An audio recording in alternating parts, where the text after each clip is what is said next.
आज बुवा सरांनी सांगितलं तसं, की योगायोग आहे की आज आंतरराष्ट्रीय न्याय दिवस आहे. अ, न्याय म्हटल्यावर आपल्याला आपण सगळे राज्यशास्त्राचे विद्यार्थी आहोत. आपल्याला ऑब्व्हियसली पहिली सुरुवात आपली प्लेटोपासून होते आणि प्लेटोनी ज्या अ, पद्धतीने संपूर्णपणे त्यांची न्यायाची एक थिअरी, एक न्यायाचा सिद्धांत मांडला. त्याच्यानंतर असं म्हटलं जातं आणि म्हणून मी जॉन रॉल्सकडे येणार आहे. त्याच्यानंतर असं म्हटलं जातं, की मधल्या अनेक वर्षांमध्ये न्यायाबद्दलचा इतका सखोल चिकित्सात्मक विचार फारसा कुणीच केलेला नाहीये. आणि म्हणून मग 20व्या शतकात 1971 मध्ये जेव्हा जॉन रॉल्सचं थिअरी ऑफ जस्टिस येतं, तेव्हा ते सगळ्यांना खडबडून जागं व्हायला होतं. कारण इतक्या वर्षानंतर ज्या संकल्पना अतिशय मूलभूत आहेत, त्याच्याबद्दलची नैतिकतेच्या चौकटीत मांडणी करणं, म्हणजे मॉरल फिलॉसॉफीच्या चौकटीत मांडणी करणं आणि ते करत असताना अतिशय एनालिटिकल पद्धतीने एकीकडे राज्यशास्त्र असेल, एकीकडं एथिक्स असेल, एकीकडे पॉलिटिकल इकॉनॉमी असेल, अशा सगळ्या विषयांमध्ये वावर करून आपला एक सेमिनल वर्क ज्याला आपण म्हणतो थिअरी ऑफ जस्टिस हा जॉन रॉल्सनी मांडला. आणि म्हणून असं म्हटलं जातं की आपण जर जगातल्या सगळ्या राजकीय तत्वज्ञांची एक गणना करायचं ठरवलं, तर त्या सगळ्या ह्याच्यात जॉन रॉल्सचं नाव निश्चितपणे एक अतिशय महत्वाचं म्हणून घेतलं जाईल आणि 20व्या शतकातलं तर सर्वात महत्वाचा विचारवंत म्हणून त्यांना ऑलरेडी त्यांचं एक रेकग्निशन तिथं झालेलं आहे. आपण जेव्हा एकच मिनिट हं, सॉरी. स्क्रीन शेअरिंगचा फक्त पुढचं शेअर करते. एकच मिनिट.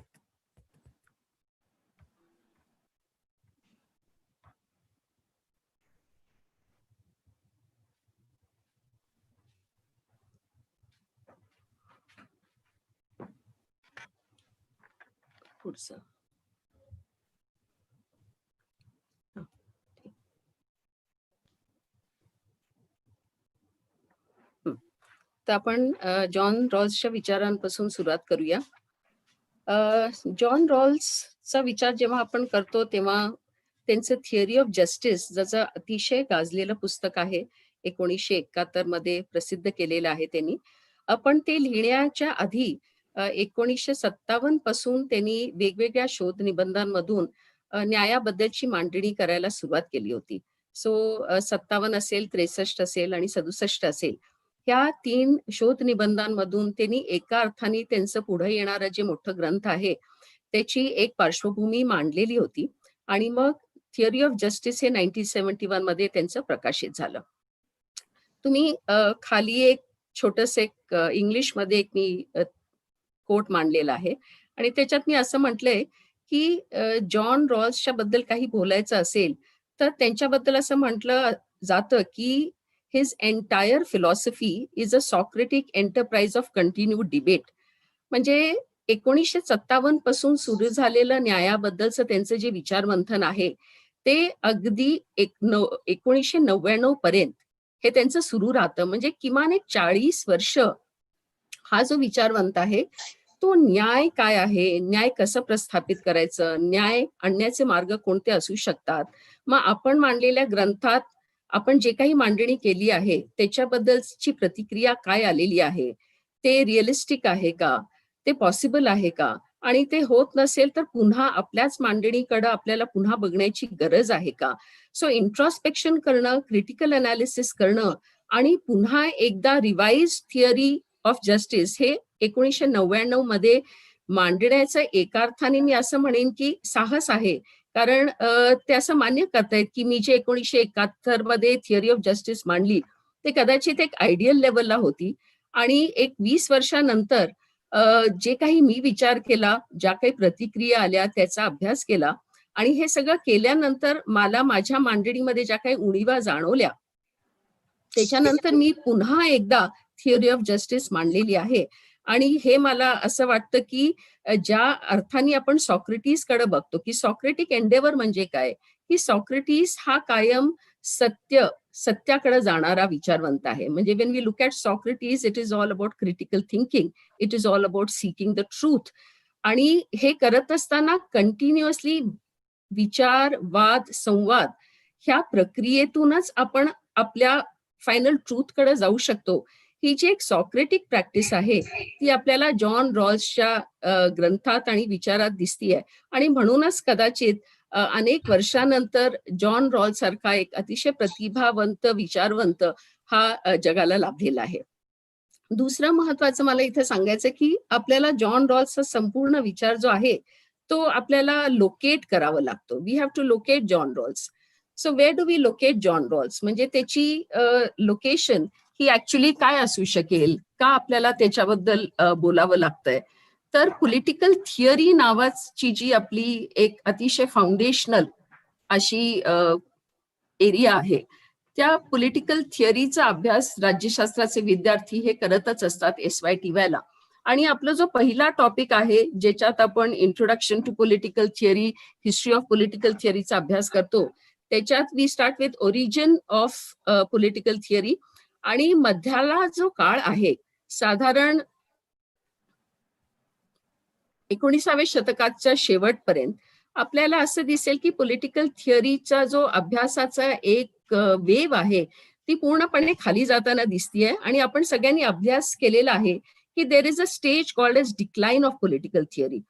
मिल आणि मार्क्स नंतर असं म्हटलं जातं की पॉलिटिकल थिअरीचा कुठंतरी ऱ्हास झाला आणि मग ह्या ऱ्हासानंतर त्याचं पुनरुज्जीवन होण्याचं कार्य हे जॉन रॉल्सने केलेलं आहे.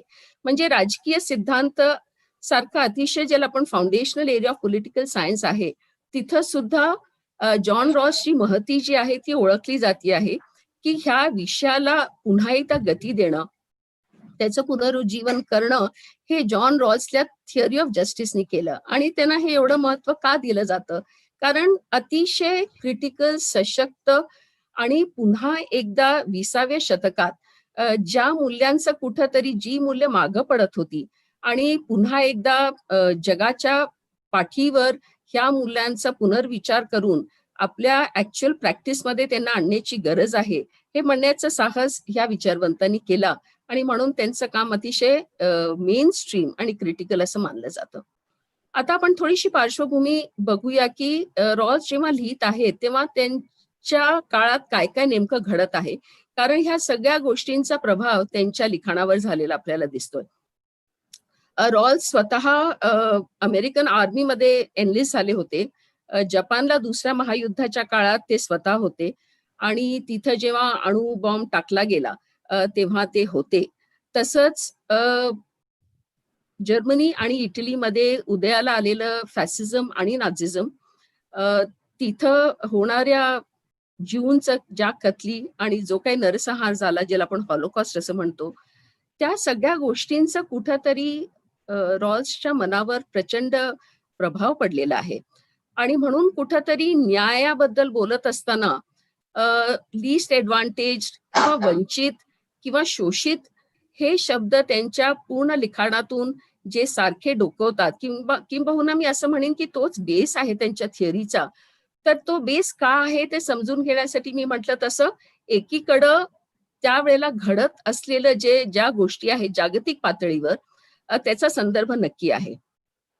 दुसरा महायुद्ध झाल्यानंतर अमेरिकेचं महासत्ता म्हणून उदयाला येणं आणि एक महासत्ता म्हणून उदयाला आल्यानंतर अमेरिकन समाजामध्ये एक प्रकारची संपन्नता आहे आणि सगळीकडे टेक्नॉलॉजी, श्रीमंती, ह्या सगळ्या गोष्टी अमेरिकेच्या एका विशिष्ट वर्गाला मिळताना दिसतात. आणि आपण असं म्हणतो की America was starting to become one of the most developed societies, countries of the world. म्हणजे मोस्ट डेव्हलप्ड, सुपर पॉवर, हे शब्द अमेरिकेला त्या काळापासून 45 किंवा 50 नंतर हे लागू व्हायला सुरुवात झालेली होती. सो एकीकडे असं म्हटलं जात होतं की सगळं आहे ना, अमेरिकन समाजामध्ये सुबत्ता आहे, अमेरिकन समाजामध्ये संपन्नता आहे. आणि म्हणून त्याच काळामध्ये आपल्याला असं दिसेल की डॅनियल बेल यांनी 1960 मध्ये विचार प्रणालीचा अंत किंवा एंड ऑफ आयडिओलॉजी हा एक पेपर त्यांनी मांडला आणि ज्याच्यात त्यांनी सांगितलं की आता America has move from an industrial society to a post industrial society. म्हणजे औद्योगिकरणानंतरचा जो टप्पा आहे तो अमेरिकेने गाठलेला आहे. आणि आता ह्या टप्प्यामध्ये तुम्हाला विचार प्रणालीची मुळात गरजच नाहीये. म्हणजे तुमची टेक्नॉलॉजीच तुमचे जे काही राहिलेले प्रश्न आहेत ते सोडवू शकेल, कारण इथल्या लोकांचे मूलभूत प्रश्न सुटलेले आहेत. आणि म्हणून विचार प्रणालीशी फारशी इथं गरजच नाहीये, असं डॅनियल बेल आणि काही विचारवंतांनी त्या वेळेला मांडणी केली आणि एंड ऑफ आयडिओलॉजी नावाचं एक गाजलेलं डिबेट त्यावेळेला झालेलं आहे. जेव्हा रॉल्स ह्या सगळ्या गोष्टींकडे बघत असतात, तेव्हा त्यांना असं जाणवतं की अ, खरंच अमेरिकेतली संपन्नता किंवा जी सुबत्ता आहे, ती खरंच आहे का? ती खरंच सगळ्यांपर्यंत पोहोचती आहे का? आणि मग त्यांच्या समोरचा जो प्रश्न आहे, की कुठल्या विचार प्रणालीच्या आधारे आपल्याकडच्या पाश्चिमात्य राज्यसंस्था, सामाजिक संस्था ह्या कुठल्या विचार प्रणालीच्या आधारावर चाललेल्या आहेत. आणि मग असं त्यांच्या लक्षात आलं आणि ते त्यांना माहितीच होतं ऑब्व्हियसली, की इथं असलेली जी डॉमिनंट किंवा प्रचलित विचार प्रणाली आहे, ती आहे उपयुक्ततावादाची. आणि म्हणून उपयुक्ततावादाचं कुठेतरी खंडन आपल्याला करावं लागेल. उपयुक्ततावादाला आपल्याला कुठेतरी एक पर्याय मांडावा लागेल आणि हे मांडल्यानंतरच आपल्याला न्यायाला एक सॉलिड फाउंडेशन देता येईल हे त्यांच्या लक्षात आलं. आणि म्हणून जेव्हा ते न्याय ह्या संकल्पनेकडे वळतात, तेव्हा अ, त्यांचा पहिला प्रश्न असा आहे, की समाजात मुळात दुष्टता किंवा वाईट प्रवृत्ती का आहे? हे त्यांचं स्टार्टिंग पॉइंट आहे. Being a philosopher, being a political philosopher, basic प्रश्न ते विचारतायत आणि ते the first question is why is there evil? And if there is evil, तरी पण मानवी अस्तित्व शक्य आहे का? म्हणजे एकीकडं दुष्ट प्रवृत्ती तर राहणार आहे, पण अशाही परिस्थितीत मानवी अस्तित्व हे होऊ शकेल का? आणि मग हे असताना सुद्धा एक न्यायाधिष्ठित समाज इथं प्रस्थापित करणं शक्य आहे का? असे प्रश्न विचारल्यानंतर ते स्वतःच एका निष्कर्षावर पोहोचतात आणि म्हणतात, की पण तसं नाहीये. मुळात मानवी वृत्ती ही नैसर्गिकरित्या भ्रष्ट किंवा अनैतिक नाहीच आहे. माणसाचा मूळ स्वभाव जो आहे, तो समाजशील आहे आणि न्यायासाठी तो स्वतःवर प्रयत्नपूर्वक काही निर्बंध घालण्यास सक्षम आहे. आणि म्हणून न्याय शक्य आहे, किंबहुना न्याय हे मानवी स्वभावाशी सुसंगत असं मूल्य आहे, असं रॉल्स म्हणतात. आता एकदा हे मानलं किंवा सांगितलं किंवा पटलं, की yes, justice will be the foundation or justice should be the foundation of any good society, of any good political system. तरी पण प्रश्न असा येतो, की मग जी एक प्रचलित विचार प्रणाली आहे उपयुक्ततावादाची, की ज्याच्या आधारे आतापर्यंतच्या अमेरिकन किंवा वेस्टर्न राष्ट्रांच्या पॉलिसी सुरू आहेत, त्याचं खंडन आपण कसं करणार आहोत आणि त्याला प्रत्युत्तर आपण कसे देणार आहोत? आणि म्हणून रॉल स्पष्ट म्हणतात, की मला उपयुक्ततावादासाठी एक पर्याय द्यायचा होता. जो उपयुक्ततावाद आपल्याला सगळ्यांना, आपण राज्यशास्त्राचे विद्यार्थी आहोत, जेरेमी बेंथम आणि जॉन स्टुअर्ट मिल यांनी मांडलेला होता. आणि 1950 आणि 60च्या दशकातील तो एक अतिशय प्रबळ राजकीय आणि नैतिक सिद्धांत होता. आपल्याला सगळ्यांनाच माहितीये, की ह्याचं मूळ जे आहे, मूळ वाक्य उपयुक्ततावादाचं ते असं होतं, की the greatest happiness of the greatest number. सर्वाधिक लोकांचं सर्वाधिक आनंद किंवा सुख, असं त्यांचं म्हणणं होतं. आणि त्यांचं असंही म्हणणं होतं, की सर्व लोकांचं एकूण सरी हित आपण जास्तीत जास्त वाढवलं तर आपला समाज सुखी होऊ शकेल. त्याच्यात काही अडचण नाहीये. Let us look at maximising the happiness of all. आता जेव्हा आपण असं म्हणतो, की लोकांच्या कल्याणाची सरासरी जास्त वाढवण्याच्या प्रयत्नात वंचितांचे हितसंबंध दुर्लक्षित राहू शकतात. आणि मग वंचितांचं काय? हा कळीचा प्रश्न हा रॉल्स उपस्थित करतात. कारण आत्तापर्यंत आणि आपल्याला सगळ्यांना माहितीये, की 17व्या शतकानंतर पाश्चिमात्य राष्ट्रांमध्ये उदारमतवाद हा accepted, liberalism was the accepted ideology. उदारमतवाद हा सगळीकडेच होता. लॉकनी मांडलेला होता आणि सर्वांना तो पटलेला आणि मान्य झालेला होता. आणि liberalism we all understand is a very individualistic ideology, म्हणजे व्यक्तिवादाकडे झुकणारी आहे. आणि त्याच्यात सगळ्यांचं असं म्हणणं असतं, की व्यक्ती स्वातंत्र्य, माझं स्वातंत्र्य, माझे हक्क, it is all about me. माझ्याबद्दल ते आहे. माझे हक्क, माझे स्वातंत्र्य.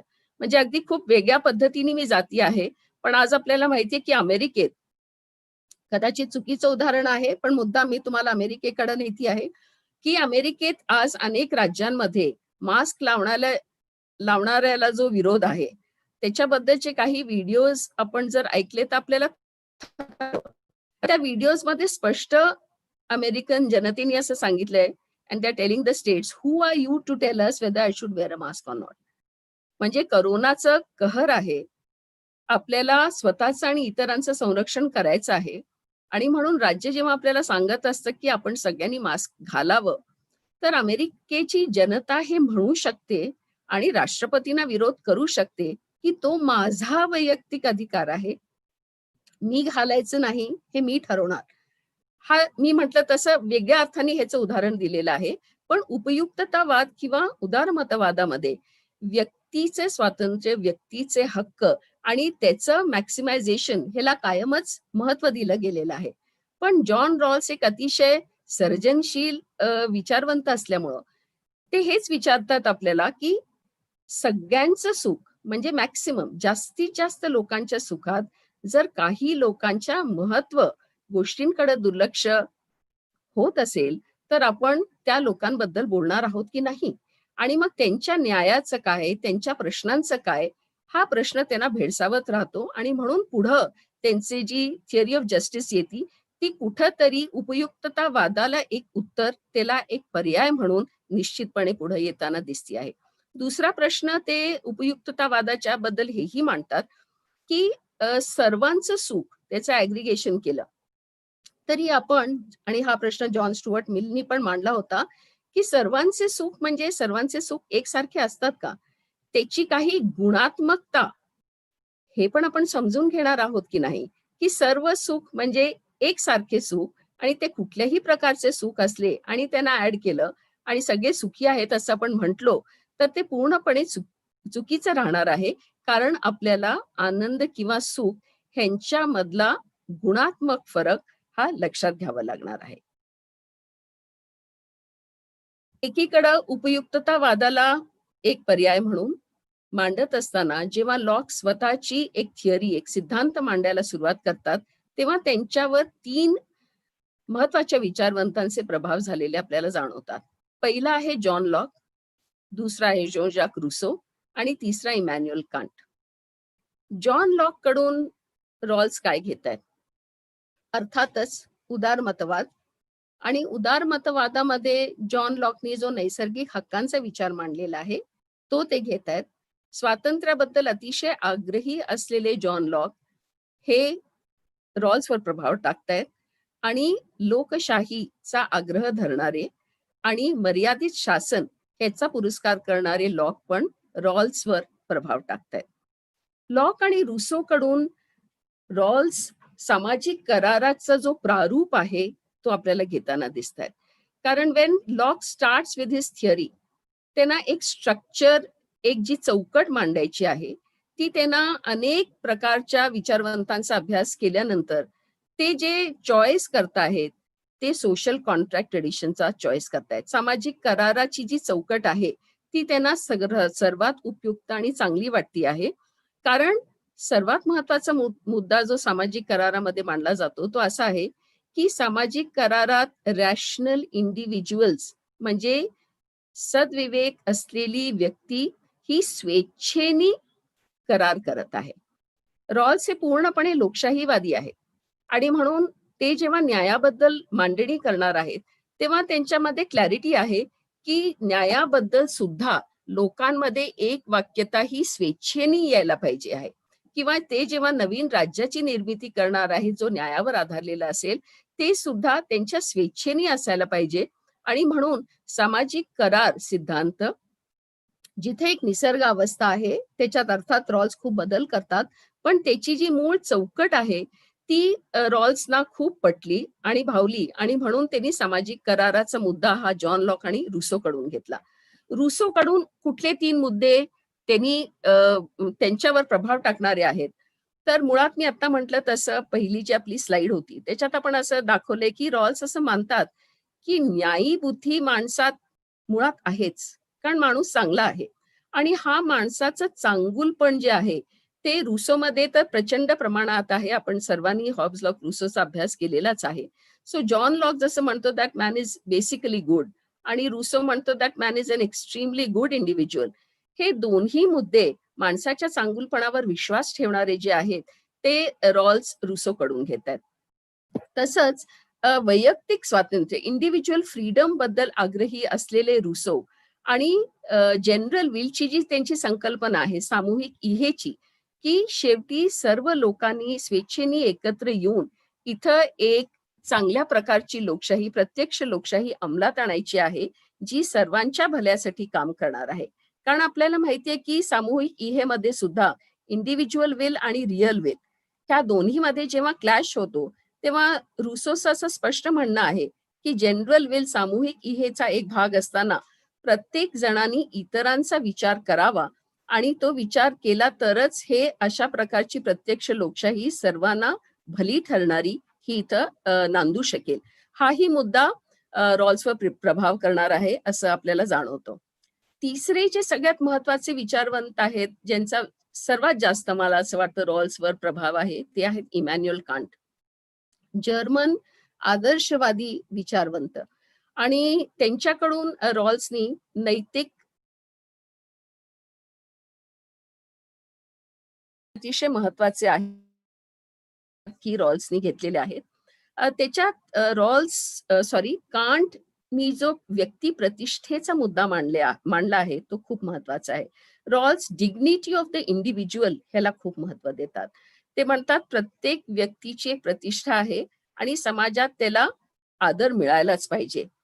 दुसरं, जसं व्यक्तीला हक्कांची एक जाणीव आहे, तसं माणसाला आपल्या ड्युटीजची पण जाणीव असायला पाहिजे. आणि पुढं जेव्हा आपण रॉल्सचं प्रारूप बघणार आहोत, तेव्हा आपल्याला असं जाणवेल, की एकीकडे हक्कांबद्दल, स्वातंत्र्याबद्दल बोलत असताना शेवटचा जो टप्पा रॉल्सचा आहे, ॲक्च्युअल अंमलबजावणीचा, तिथं ते स्पष्टपणे नागरिकांना असं सांगतात, की हे सगळं झाल्यानंतर कायद्याचं पालन करण्याची संपूर्ण जबाबदारी ही तुमच्यावर राहणार आहे आणि म्हणून तुमच्या कर्तव्यांची जाणीव ही तुम्हाला असायला पाहिजे. आणि हा जो मुद्दा आहे तो स्पष्टपणे आपल्याला रॉल्सनी कांट कडून घेतलेला असं जाणवतो. जस्टिस म्हणजे रॉल्सच्या न्यायाला काय म्हणू शकतो आपण? रॉल्स स्वतः म्हणतात, की मी माझ्या न्यायाला जस्टिस ॲज फेअरनेस, रास्तपणा. न्याय म्हणजे रास्तपणा, रास्त असणं. आणि दुसरी संकल्पना जी त्यांच्याबद्दल मांडली गेली आहे, ज्याच्याबद्दल मी पुढे बोलणार आहे, that is the idea of distributive justice म्हणजे वितरणात्मक न्यायाची संकल्पना. आपण पहिल्यांदा जस्टिस ॲज फेअरनेस म्हणजे न्याय म्हणजे रास्तपणा ह्याच्याकडे थोडंसं वळूया. इथं ह्या न्यायाला जी चौकट मांडलेली आहे रॉल्सनी, ती अर्थातच मी आता म्हटलं तसं उदारमतवादाची चौकट आहे. त्याच्या 3 गोष्टी महत्वाच्या आहेत. मी उलट्या बाजूनी सुरू करते. जरी हे असं दिसताना फ्रॉम लेफ्ट टू राइट असलं तरी मी मुद्दाम राइट टू लेफ्ट जाणार आहे. त्या उदारमतवादी चौकटीतला पहिला जो भाग आहे तो त्याचा पाया लोकशाहीचा असणार आहे. या लोकशाहीमध्ये सर्वांना समान राजकीय हक्क असतील आणि शिक्षणाची आणि व्यवसायाची समान संधी मिळणार आहे. आर्थिक बाबींमध्ये मुक्त बाजारपेठेच्या संकल्पनेला रॉल्सनी पाठिंबा दिलेला आहे. तरी पण ते त्याच्यापासून फारकत घेत आहेत, ते आपण पुढे बघणार आहोत. आणि व्यक्तीच्या व्यवसायाच्या स्वातंत्र्याचा सन्मान प्रत्येकाने करायला पाहिजे. आणि सर्वात महत्वाचं, वंचित घटकांना किमान सामाजिक लाभ किंवा सेवा प्रदान करणं हे न्यायाच्या चौकटीतला अतिशय एक महत्वाचा भाग आहे. आणि तसंच प्रत्येकाला काही विशिष्ट स्वातंत्र्य हे दिले गेलेच पाहिजेत आणि ते कुठले असणार आहेत त्याच्याबद्दल आपण आता पुढे बघणार आहोत. आता ऍक्च्युली आपण रॉल्सचं जे मॉडेल आहे त्याच्यापासून सुरुवात करतोय, की एकीकडे सुरुवात कुठं आहे, की रॉल्सनी सोशल कॉन्ट्रॅक्ट ट्रेडिशन ही मान्य केलेली आहे. त्याचं त्यांनी प्रारूप मांडलेलं आहे. आणि जसं सोशल कॉन्ट्रॅक्ट थिअरीमध्ये आपल्याला माहितीये, की आपण निसर्ग अवस्थेपासून सुरू करतो. स्टार्टिंग पॉइंट सोशल कॉन्ट्रॅक्टचा काय आहे? आपला निसर्ग अवस्था. तर तिथं निसर्ग अवस्था आहे. त्याच्यात थोडासा बदल करून इथं रॉल्स ओरिजिनल पोझिशन इथून सुरुवात करतायत, की म्हणजे असं आपण, आणि प्लीज रिमेंबर हे सगळं हायपोथेटिकल आहे, म्हणजे ही गृहीतकं आहेत. ऍक्च्युली आपल्याला माहिती आहे की निसर्ग अवस्था नावाची किंवा सोशल कॉन्ट्रॅक्ट असं काहीही नाहीये. पण एक ज्याला आपण म्हणतो थिअरी बिल्डिंग साठी जी काही गृहीतकं मांडावी लागतात, त्याच्यात आपल्याला सुरुवात करण्यासाठी रॉल्सनी ओरिजिनल पोझिशन असं मांडलेलं आहे. म्हणजे ज्याला मी पॅरलली असं म्हणेन की सोशल कॉन्ट्रॅक्ट मध्ये जसं निसर्ग अवस्था आहे, तिथं रॉल्सनी त्याला ओरिजिनल पोझिशन म्हणजे मूलभूत स्थिती असं म्हटलेलं आहे. आता ही मूलभूत स्थिती म्हणजे काय आहे? मूलभूत स्थिती म्हणजे न्यायी समाज निर्मितीसाठी आपल्याला एका विशिष्ट स्थितीपासून सुरुवात करावी लागेल. आणि ही परिस्थिती अशी आहे की त्याच्यात सर्व लोकांना स्वातंत्र्य, समानता आणि नैतिक बाबी ह्या समान मिळायला पाहिजे. आणि ही एक काल्पनिक परिस्थिती आहे, हे आपल्याला लक्षात ठेवायला पाहिजे. आता काय आहे original position? Original position as I said is going to be a starting point, की जिथपासून लोकं आपले प्रतिनिधी निवडणार आहेत आणि ते प्रतिनिधी पुढं जाऊन काही न्यायाची तत्व निवडून पुढं आपली राज्यव्यवस्था आणि वेगवेगळ्या प्रकारच्या संस्थांची निर्मिती करणार आहेत. पण ही नेमकं कसं असणार आहे, की ह्या ओरिजिनल पोझिशनमध्ये माणसं कोण आहेत, ती कशी वागतील, ह्या न्यायी मूल्यांची निवड नेमकी कशी होणार आहे, तर त्याची चौकट आपण आता बघणार आहोत. ही जी मूलभूत आपली परिस्थिती आहे किंवा अवस्था आहे, त्याची वैशिष्ट्ये 3 आहेत. सर्वप्रथम, ह्या मूलभूत परिस्थितीमध्ये सर्व माणसं विवेकी आहेत असं रॉल्स म्हणतात. Man is a rational being. योग्य काय, अयोग्य काय, हे त्याला सगळं कळत असतं आणि सर्व प्रकारचे विचार अतिशय शांतपणे करण्याची त्याची एक मानसिकता आहे, असं रॉल्सनी गृहीत धरलेलं आहे. दुसरं, लोक विचारी आहेत. आता इंग्लिशमध्ये त्याला जो शब्द वापरला गेलाय, पहिला आहे रॅशनल आणि दुसरं आहे प्रुडंट. प्रुडंट म्हणजे इंग्लिशमध्ये तो शब्द आहे, कदाचित तिथं माझ्याकडून चुकीचं ट्रान्सलेशन झालेलं असेल, प्लीज बेअर विथ मी. पण दुसरं त्यांचं वैशिष्ट्य असं आहे, की लोक विचारी आहेत किंवा प्रुडंट आहेत. त्याचा अर्थ त्यांना आयुष्यात काय साध्य करायचं आहे, हे त्यांना माहिती आहे, त्यांना कल्पना आहे. आणि तिसरं वैशिष्ट्य माणसांचं असं आहे, की लोकं परस्पर अलिप्त आहेत. त्याचा अर्थ, जेव्हा एवढी सगळी माणसं एकत्र जमलेली आहेत मूलभूत अवस्थेत, त्यावेळेला त्यांचे एकमेकांचे असलेले व्यवहार हे तटस्थता तटस्थ असे आहेत. न मला तुमच्याबद्दल प्रेम आहे, न मला तुमच्याबद्दल मत्सर आहे. I am indifferent to you. I am indifferent. म्हणजे आपण सगळे आहोत. I respect you. तुमचं जे काही म्हणणं आहे ते तुमच्यापाशी, माझं म्हणणं जे काही आहे ते माझ्यापाशी आहे. पण आपण एकमेकांना रिस्पेक्ट करत, इनडिफरंट राहून, but at the same time being prudent and being rational, हे करत आता आपण पुढचं पाऊल घेणार आहोत. म्हणजे आता पहिला टप्पा जो रॉल्सनी मांडलेला आहे, त्यांची पूर्ण थिअरी मांडताना त्याला त्यांनी ओरिजिनल पोझिशन म्हणजे मूलभूत अवस्था असं म्हटलेलं आहे. ह्या मूलभूत अवस्थेत सर्व माणसं जी आहेत, ते विवेकी आहेत, विचारी आहेत आणि परस्पर अलिप्त आहेत. आता मूलभूत परिस्थितीत हे एक छोटं ड्रॉइंग आहे, ज्याच्यातून मला वाटतं बरंच काही क्लिअर होईल, की ओरिजिनल पोझिशन आहे जिथं माणसं उभी आहेत. सर्वात महत्वाचं कॉन्ट्रिब्युशन न्यायाच्या बाबतीत मला वाटतं जे रॉल्सनी केलेलं आहे, तो वेल ऑफ इग्नरन्स किंवा अज्ञानाचा पडदा किंवा अज्ञानाचं पटल ज्याला आपण म्हणतो. हे वेल ऑफ इग्नरन्स म्हणजे काय आहे? आणि हे अतिशय महत्वाचा आणि क्रिटिकल मुद्दा रॉल्स म्हणतात. आता आपण थोडासा असा विचार करूया, की समजा जेव्हा काही लोकं येतात एकत्र आणि त्यांना एक कॉन्ट्रॅक्ट करायचा असतो एकमेकांशी. तेव्हा मला कॉन्ट्रॅक्टला येणारी जी पार्टी आहे, त्याची सगळी माहिती आहे. त्या कॉन्ट्रॅक्ट करणाऱ्याला माझी सगळी माहिती आहे. मी कोण आहे, कुठल्या धर्माचा आहे, मी स्त्री आहे, पुरुष आहे, माझी परिस्थिती काय आहे, माझं कंपनीचं काय प्रोफाईल आहे, माझ्याकडे किती मालमत्ता आहे. ह्या सगळ्या गोष्टी कॉन्ट्रॅक्टमध्ये येणाऱ्या लोकांना माहिती असतात आणि म्हणून कॉन्ट्रॅक्ट करताना ऑलरेडी काही गोष्टी ह्या ठरलेल्या आहेत. म्हणजे मी तुमच्याशी व्यवहार करणार की नाही हे मी ठरवलेलं आहे. कारण मला तुम्ही कोण आहात हे माहिती आहे. आणि मला ते करत असताना तुमच्याशी जास्तीत जास्त मॅक्सिमाइज माझे प्रॉफिट्स करायचे आहेत. हे जेव्हा आपण कॉन्ट्रॅक्टची भाषा बोलत असतो, तेव्हा असं आपल्या लक्षात येईल, की प्रत्येक जण आपल्या अस्मिता आपल्याबरोबर कॅरी करत असतो.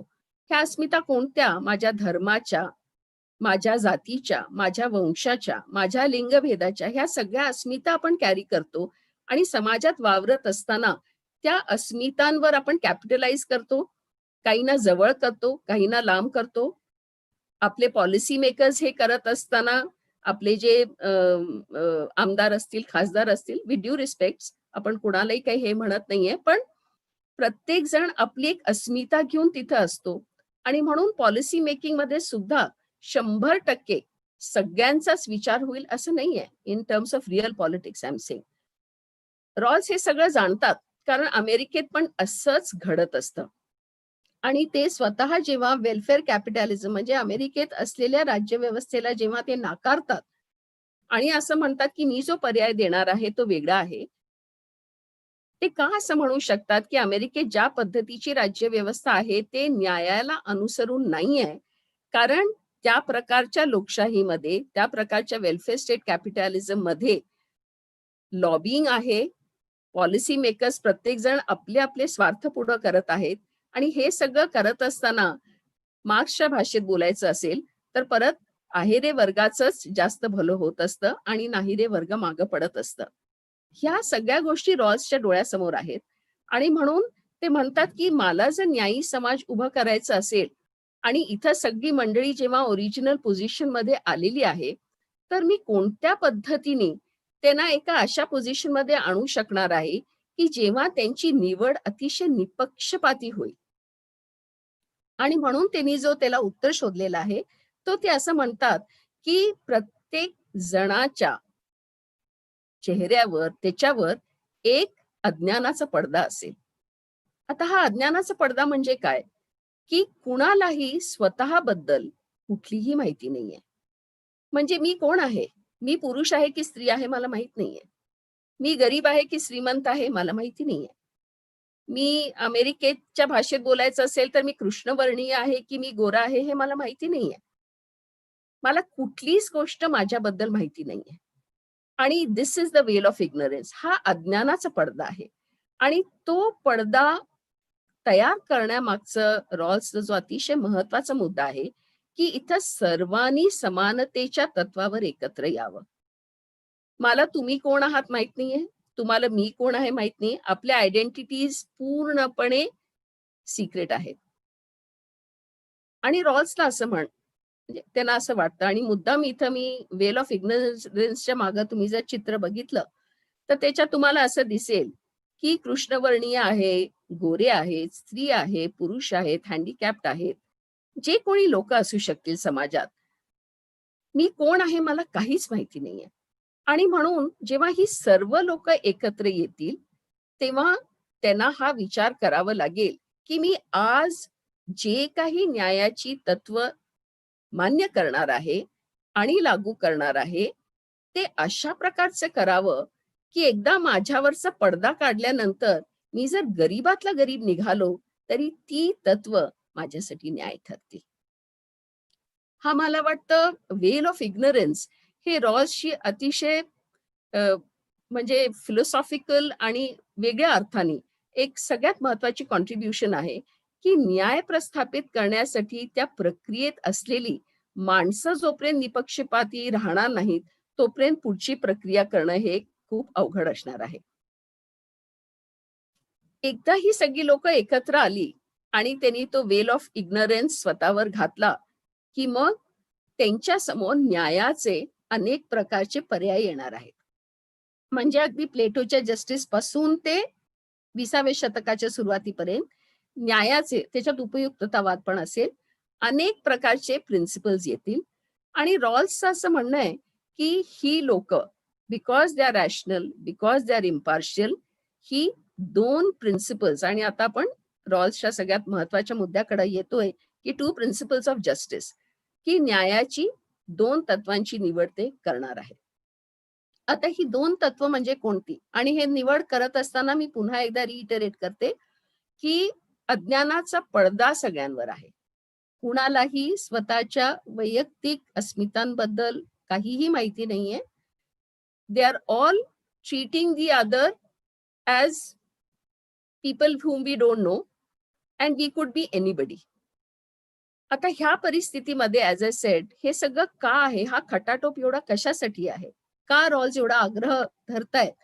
कारण त्यांचं असं म्हणणं आहे, की आपण जर आपल्या अस्मितांच्या सकट काही न्यायाच्या तत्वांची निवड करायची ठरवली, तर कदाचित परत आपण उपयुक्ततावादाकडे वळू शकतो किंवा अनेक दुसऱ्या पर्यायांकडे वळू शकतो, की ज्याच्यात पुन्हा जो वंचित घटक आहे, तो परत तिथंच राहण्याची शक्यता आहे.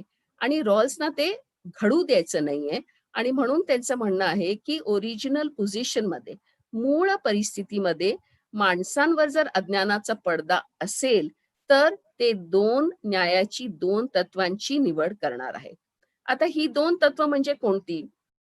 सगळ्यात आधी प्रत्येक व्यक्तीला सर्वात विस्तारित मूलभूत स्वातंत्र्य मिळण्याचा समान अधिकार असणार आहे. म्हणजे लोकशाहीमध्ये न्यायाचं पहिलं तत्व असं असेल that all the people will have access to all basic freedoms. आता ते इथं सगळे स्वातंत्र्य म्हणत नाहीयेत, पण बेसिक फंडामेंटल फ्रीडम्स ह्याचा ते उल्लेख करतायत. आणि पुढे हेही म्हणतायत, की माझ्या स्वातंत्र्याच्या कल्पना हे तुमच्या स्वातंत्र्याच्या कल्पनेशी सुसंगत राहणार आहे. आता ही कोणती स्वातंत्र्य आहे जे ते बेसिक किंवा फंडामेंटल असं म्हणतात? तर त्याच्यात त्यांनी 5 महत्वाचे स्वातंत्र्यांची इथं उल्लेख केलेला आहे.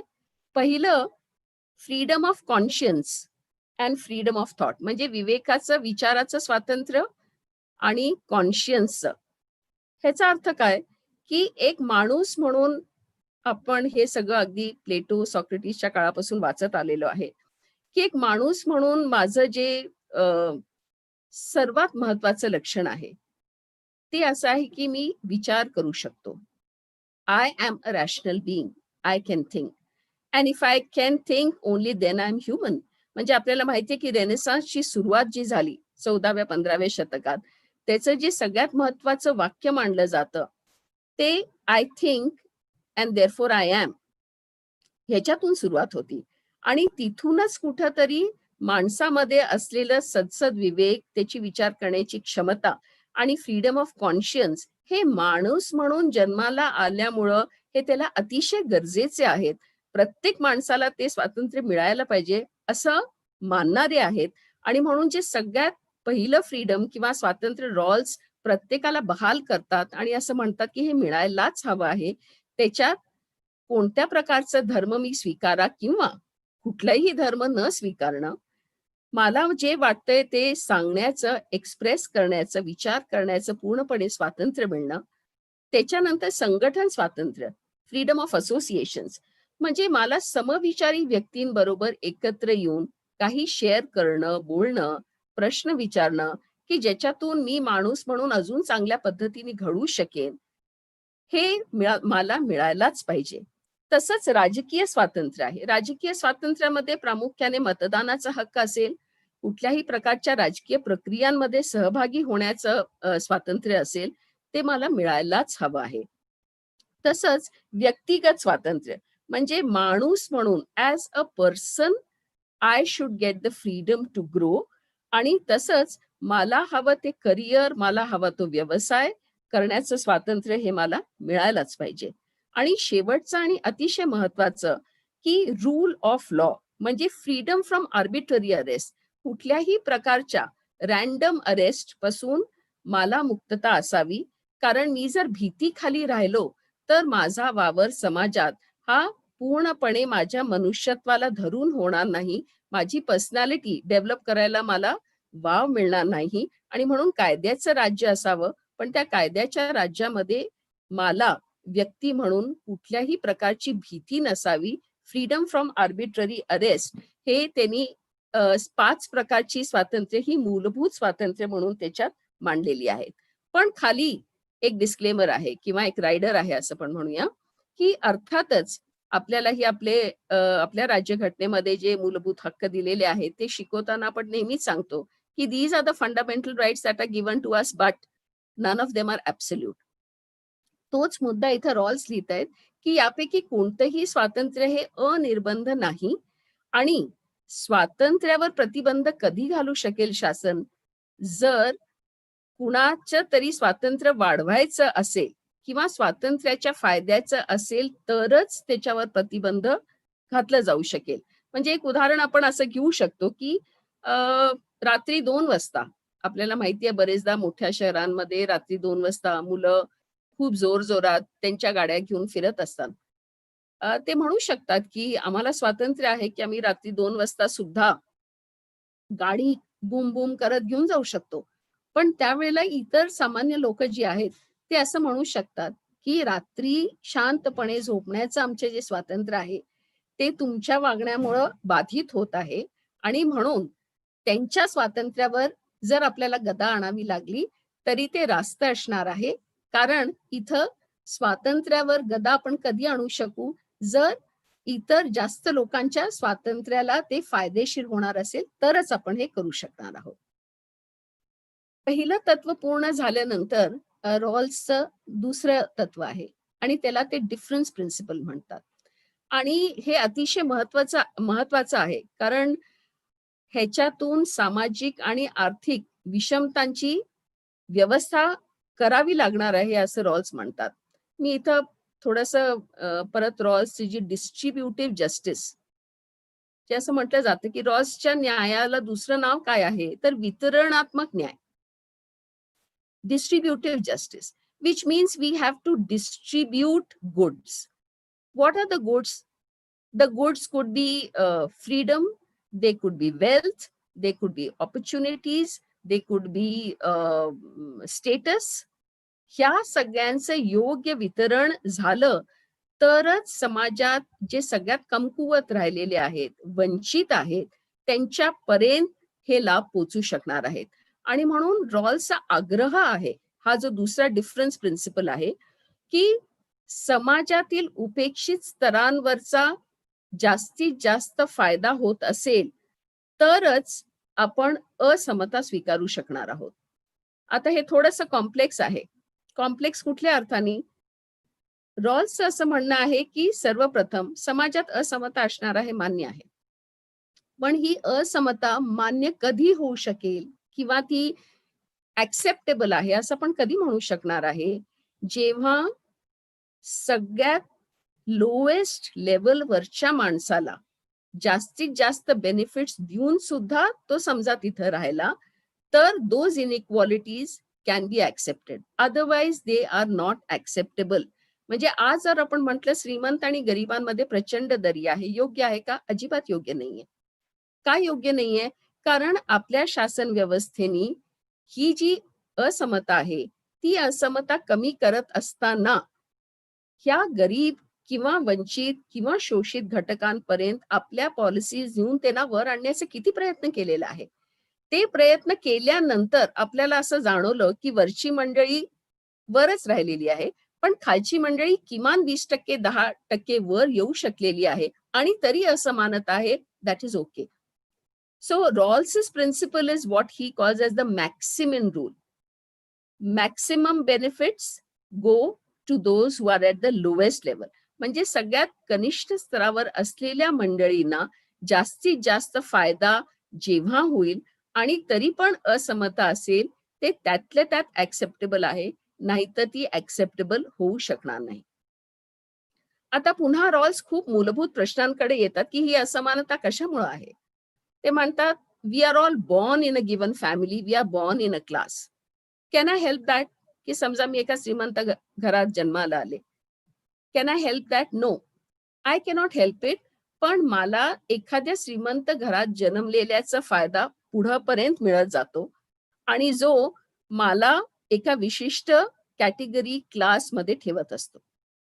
मी एका गरीब कुटुंबात जन्मले, ह्याच्यात माझी काही चूक नाहीये.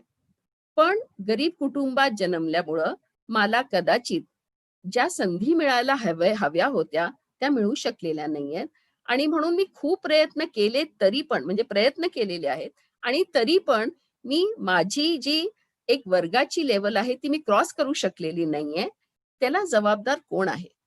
आता इथं रॉल्स खूप एक महत्वाचा मुद्दा मांडतात, की समाजात असलेल्या सर्व माणसांकडं काही क्वालिटीज आहेत. आणि समाजाने ह्या सर्व लोकांना एकत्रित आणून त्यांच्यामध्ये असलेल्या क्वालिटीजचा फायदा करून घ्यायला पाहिजे. What he calls as reciprocity. म्हणजे माझ्या गुणांचा फायदा तुम्हाला व्हायला पाहिजे आणि तुमच्या गुणांचा फायदा मला व्हायला पाहिजे. ही रेसिप्रॉसिटी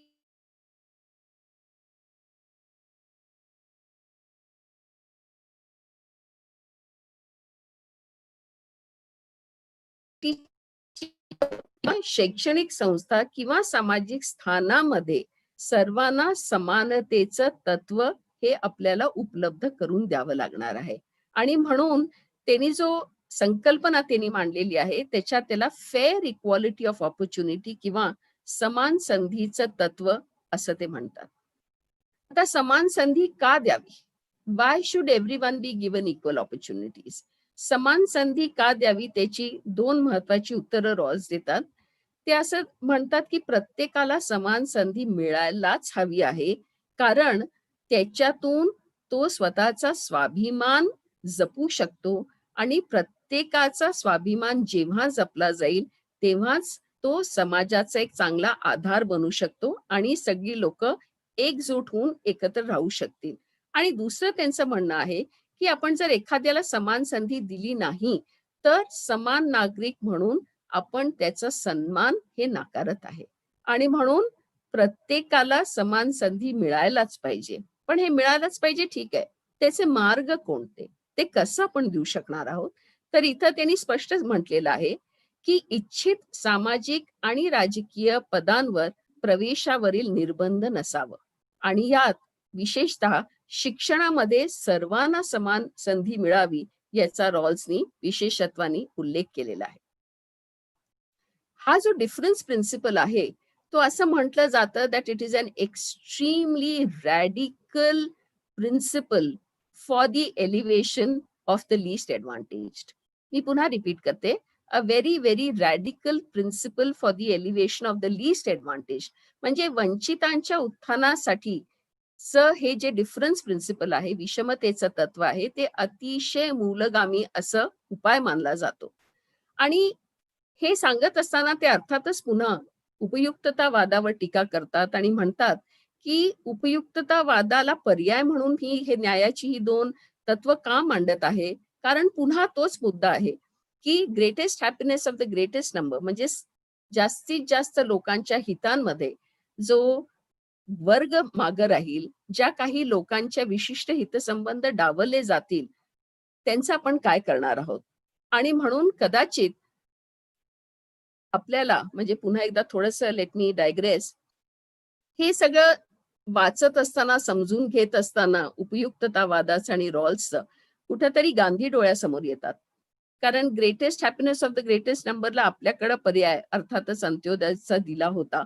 आणि महात्मा गांधींनी आणि मला इथं सर्व जे राज्यशास्त्राचे प्राध्यापक आणि विद्यार्थी पण आहेत, त्यांना एक फक्त रिक्वेस्ट आहे. आमच्याकडे जे दृष्टिकोन फिल्म क्लब आहे त्याच्यात आम्ही अनेक प्रकारच्या ज्या डॉक्युमेंटरीज दाखवतो, त्याच्यात संविधान नावाची डॉक्युमेंटरी आहे.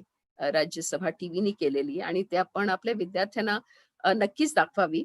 तर त्या आपले संविधान कसं तयार झालं त्याचे 10 एडिशन्स आहेत.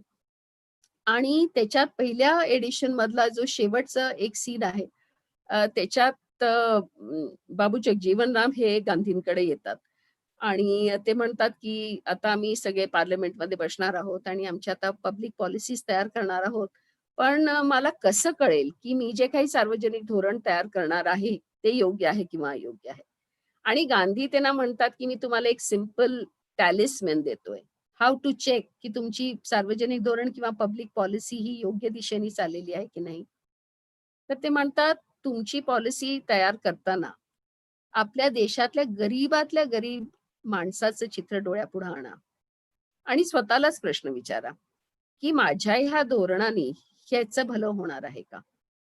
आणि त्याचं उत्तर तुम्हाला होकारार्थी मिळालं, तर तुमचं सार्वजनिक धोरण हे योग्य दिशेने चाललेलं आहे आणि गो अहेड, आणि नसेल तर तुम्हाला तुमचं सार्वजनिक धोरण बदलायची गरज आहे. म्हणजे आपल्याकडं fortunately we have been blessed, म्हणजे गांधी असतील, डॉक्टर बाबासाहेब आंबेडकर आहेत, की ह्या लोकांनी सामाजिक न्यायाबद्दलची एक खूप वेगळी मांडणी केलेलीच होती. पण पाश्चिमात्य देशांमध्ये मी म्हटलं तसं उदारमतवाद, व्यक्तिवाद, ह्या चौकटीत ज्या प्रकारची सार्वजनिक धोरणं तिथं आणली गेली, तिथं त्यांचा असा एक विश्वास होता, की ट्रिकल डाउन इफेक्ट होईल ना. ट्रिकल डाउन इफेक्टचा अर्थ काय? की श्रीमंतांकडून जे काही फायदे आहेत ते हळू झिरपतील. Trickle down, झिरपणं. आणि आपोआपच कनिष्ठ वर्गांपर्यंत ह्याचे बेनिफिट्स पोहोचतील ना. म्हणजे खूप काही वेगळं करायची गरज नाहीये. ही प्रोसेस आपली योग्य आहे आणि होत राहील. पण रॉल्स ह्याला क्वेश्चन करतात आणि म्हणतात हे ट्रिकल डाउन इफेक्ट किंवा झिरपणं हे आत्तापर्यंत झालेलं नाहीये आणि ते होऊ पण शकणार नाहीये. तुम्हाला विचारपूर्वक काही इंटरव्हेन्शन्स करावे लागणार आहेत. काही हस्तक्षेप करावं लागणार आहे आणि त्या हस्तक्षेपांच्या द्वारेच समाजात असलेला लीस्ट एडव्हान्टेज्ड गट जो आहे, सर्वात कनिष्ठ जो वर्ग आहे, सर्वात वंचित जो गट आहे, त्यांच्यापर्यंत आपल्याला पोहोचता येणार आहे. आता रॉल्सनी मांडलेले जे 2 तत्व आहेत, फर्स्ट प्रिन्सिपल आणि सेकंड प्रिन्सिपल, ते पूर्ण करण्यासाठी जी पुढची पायरी आहे, त्याला आपण ॲक्च्युअलायझेशन म्हणतो, की पहिली आपली परिस्थिती होती, की एक मूलभूत अवस्था आहे. तिथं लोकं आहेत. त्यांनी सर्वांनी अज्ञानाचा पडदा परिधान केलेला आहे. त्यांच्या पुढं न्यायाचे पर्याय आहेत. त्या पर्यायातून ते जॉन रॉल्सचे 2 तत्वांचा स्वीकार करतात. ते स्वीकार केल्यानंतर अर्थातच पुढची जी पायरी आहे, ती आता ह्या संकल्पनाला आपल्याला वास्तवात आणायचं आहे. आणि त्याच्यासाठी पण जॉन रॉल्सनी बऱ्यापैकी क्लिअरली त्यांची एक चौकट मांडलेली आहे आणि त्याच्यात ते सांगतायत, की आपल्याला 4 टप्प्यांमधून हे आपल्याला न्यायाच्या संकल्पनेला वास्तवात आणता येणार आहे. पहिला टप्पा कुठला असेल? आता ह्या पहिल्या टप्प्यात सुद्धा, आणि इथं तो अज्ञानाचा जो पडदा आहे, तो अजून आहे. तो फक्त पार्शियली लिफ्ट झालेला आहे पहिल्या टप्प्यात. पार्शियली लिफ्ट केलेला आहे. म्हणजे इथं आपल्या अज्ञानाचं पडद्याचं लिंक प्लीज विसरू नका. कारण अजूनही अज्ञानाचा पडदा लोकांच्या वर आहे. तो कधी उठणार आहे? फक्त 4थ्या स्टेजमध्ये तो उठणार आहे. तोपर्यंत प्रत्येक माणसाला स्वतःची आयडेंटिटी, स्वतःची अस्मिता अजून कळणार नाहीये. फक्त सगळी प्रक्रिया पूर्ण झाल्यावर मी म्हटलं तसं 4थ्या टप्प्यावर the well will finally lift. पण आता जो पहिला टप्पा आहे, आपण न्यायाच्या तत्वांची निवड केल्यानंतर पहिला टप्पा आपल्याकडे काय आहे, की आपल्याला एक संविधानाची निर्मिती करायची आहे. स्वतंत्र आणि समान व्यक्तींच्या विवेकी प्रतिनिधींच्या सहमतीने हक्क आणि स्वातंत्र्याचा समावेश करून घटनात्मक लोकशाही आणायची आहे. आणि म्हणून एखादी उत्तम राज्यघटना तयार करण्याची जबाबदारी ह्या सर्व प्रतिनिधींवर आहे. राज्यघटना तयार झाल्यानंतर दुसरा महत्वाचा टप्पा जो येणार आहे, तो वेगवेगळ्या महत्वाच्या राजकीय संस्थांची निर्मिती. राजकीय संस्था म्हणजे कायदे मंडळ असेल, कार्यकारी मंडळ असेल, न्यायमंडळ असेल आणि आर्थिक ज्या संस्था आहेत त्याच्याकडे मी थोडंसं नंतर येणार आहे. इथं मात्र आपल्याला दिसतंय, की जॉन रॉल्स भांडवलशाही पण नाकारतायत आणि साम्यवादी व्यवस्था पण नाकारतायत. आणि त्यांनी जो पर्याय दिलेला आहे त्या दोन्हीला, त्याला प्रॉपर्टी ओनिंग डेमोक्रेसी असं त्यांनी म्हटलेलं आहे. थोडंसं ह्याच्याकडे आपण पुन्हा येणार आहोत. तिसरा जो टप्पा आहे, आणि इथं सुद्धा अज्ञानाचा पडदा अजूनही पार्शियलीच उठलेला आहे. कायदे आणि धोरण बनवताना सुद्धा माणसांच्या अस्मिता ह्या माहिती नसलेल्याच असायला पाहिजेत. कारण पुन्हा कायदे करत असताना, पॉलिसीज करत असताना जर मला कळलं, की मी गोरा आहे किंवा कृष्णवर्णीय आहे, मी स्त्री आहे किंवा पुरुष आहे, मी श्रीमंत आहे किंवा गरीब आहे, तर मानवी स्वभावाच्या निसर्गतेनुसार किंवा माणसाचं कुठंतरी स्वतःचे स्वार्थ पूर्ण करण्याच्या ह्यानी सार्वजनिक धोरणं काही विशिष्ट गटाच्या बाजूनी असण्याची शक्यता आहे. आणि म्हणून पुन्हा धोरणं तयार करत असताना सुद्धा ह्या संपूर्ण प्रतिनिधींनी निपक्षपातीपणे सर्वांच्या हिताचीच धोरणं तयार करावी, म्हणून अजूनही त्यांचा अज्ञानाचा पडदा पूर्णपणे काढला जाणार नाहीये. सो तिसरा टप्पा जो आहे, कायदे आणि धोरण बनवताना विषमतेच्या तत्वांचा आधार म्हणजे प्रिन्सिपल 1 आणि प्रिन्सिपल 2 हे फॉलो करून पॉलिसीज बनवायचे आहेत. आणि शेवटचा जो टप्पा आहे की ह्या कायद्यांची अंमलबजावणी करायची आहे. पण इथं मात्र मी अगदी सुरुवातीला सांगितलं तसं कांटचा प्रभाव आपल्याला दिसतो. आणि इथं कांटनी जो राईट्स बरोबर ड्युटीजचा उल्लेख केलेला आहे, तो इथं आपल्याला दिसतो की नागरिकांची कर्तव्य आणि नागरिकांवरील बंधनं हे त्यांनी स्वखुशीने ऍक्सेप्ट करावी, मान्य करावी, कारण ही आपणच बनवलेली आहेत आणि आपल्याला सर्वांच्या हितासाठीचं एक समाज हे तयार करायचं आहे. आणि म्हणून शेवटच्या टप्प्याला द वेल विल लिफ्ट, म्हणजे एकदा हे सगळे टप्पे पूर्ण झाल्यावर अज्ञानाचा पडदा दूर होईल आणि माणसं त्या समाजात वावरतील आणि मांडलेले नियम ते स्वेच्छेने पाळतील, कारण त्यांनी स्वतःच हे बनवलेले आहेत. आणि ते बनवताना त्यांना माहिती नव्हतं की मी कोण आहे, पण सर्वांच्या भल्याचे, सर्वांच्या हिताचे अशा प्रकारची धोरणं त्यांनी तयार केलेली असल्यामुळं सर्वांचं सर्वात लास्ट मॅन स्टँडिंग पर्यंत त्यांच्या सगळ्यांच्या भल्यासाठी ही पॉलिसीज तयार होतील, असं रॉल्सनी म्हटलेलं आहे. बुवा सर, थोडंसं ऑलरेडी एक्सटेंड झालेलं आहे. मला किती वेळ आहे? कारण अजून एक 10 मिनिटं लागू शकतील. चालेल चालेल, काही हरकत नाही. हा, चालेल ना? एक 10 मिनिटं. हा हा हा, कारण एक थोडंसं पुढचे एक 2-4 मुद्दे मांडते, थोडंसं पटकन जाते. नाही, आमच्या वेळेकडे लक्ष नाहीच. धन्यवाद धन्यवाद. आता प्रश्न असा आहे की हे एक हायपोथेटिकल सगळं सिस्टम आपण क्रिएट केलेली आहे आणि शेवटच्या टप्प्यापर्यंत आपण आलोय. आता आपल्याला प्रश्न आहे की रॉल्स कोणत्या प्रकारची राजकीय आणि आर्थिक व्यवस्थेचं समर्थन करणार आहेत. राजकीय बाबतीत आपल्याला स्पष्टपणे दिसेल की रॉल्स हे संविधानिक लोकशाहीच्या बाजूनी आहेत, कॉन्स्टिट्यूशनल डेमोक्रेसीच्या बाजूनी आहेत. आणि त्यांनी जो शब्द वापरलेला आहे की कॉन्स्टिट्यूशनल डेमोक्रेसी का, तर तिथं एक सुव्यवस्थित समाज आहे. नाव इंग्लिशमध्ये मी ह्याला ट्रान्सलेट करते, it is a well ordered society. Well ordered, सुव्यवस्थित समाज. आता वेल ऑर्डर्ड सोसायटी किंवा सुव्यवस्थित समाज एक फॉर्मल आयडिया आहे, ती एक औपचारिक संकल्पना, it is a formal concept. त्याचा अर्थ काय की एखाद्या वेल ऑर्डर्ड सोसायटीमध्ये न्यायाबद्दल नागरिकांमध्ये सहमती असते. आणि सहमती फक्त नाही, पण ते जे काही कायदे केलेले आहेत त्या कायद्याचं पालन करण्यात माझी हरकत नाहीये, because we all agree that these laws are for the good of everyone. We are all rational individuals, म्हणजे रॉल्सचं जे सारखं म्हणणं आहे की आपण विवेकी आहोत, आपण विचारी आहोत आणि म्हणून आपण एका सुव्यवस्थित समाजात राहतो की जिथं आपल्यामध्ये एकवाक्यता आहे की हे नियम आपण पाळले पाहिजेत, कारण ह्याच्यामुळे सर्वांचंच भलं होणार आहे. आणि त्यांचं असं म्हणणं आहे की अशा प्रकारचा सुव्यवस्थित समाज हा संविधानिक लोकशाहीचा पाया आहे.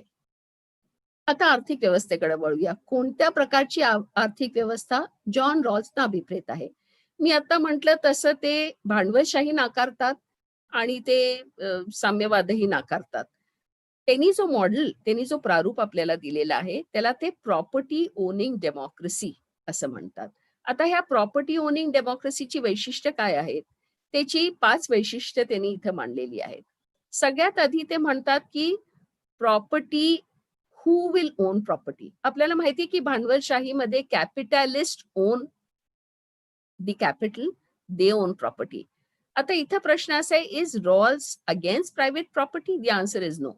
रॉल्सना खासगी मालमत्तेबद्दल काही प्रॉब्लेम आहेत का? तर नाही आहेत. खासगी मालमत्ता असावी त्याच्याबद्दल त्यांचं म्हणणं नाहीये, पण तरी त्यांचं असं म्हणणं आहे की उत्पादन साधनांची मालकी ही अनेकांकडे असावी. आपल्याला माहितीये की भांडवलशाहीमध्ये एक भांडवलदार वर्ग असतो आणि उत्पादन साधनांची मालकी पूर्णपणे त्यांच्याकडे आहे.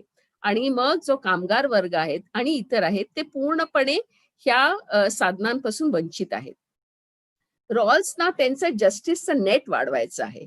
please understand that the project is all about redistribution and widening the net of the resources and advantages.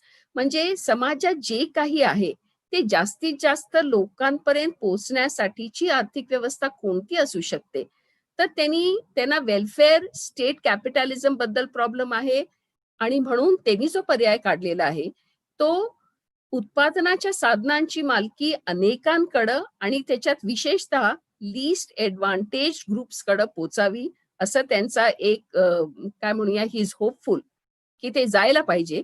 तसंच उत्पन्न आणि संपत्तीची असमानता म्हणजे द गॅप बिटवीन काम करणारा जो आहे उत्पन्न जो तयार करत असतो आणि संपत्ती ह्यांच्यामध्ये जी आपल्याला नॉर्मली जी गॅप दिसती ती गॅप ही कमीत कमी करण्याचा प्रयत्न ही सिस्टम करू शकेल असं त्यांना वाटतं. प्रॉपर्टी ओनिंग डेमोक्रेसीमध्ये जास्तीत जास्त लोकांना संधीची समानता मिळू शकेल.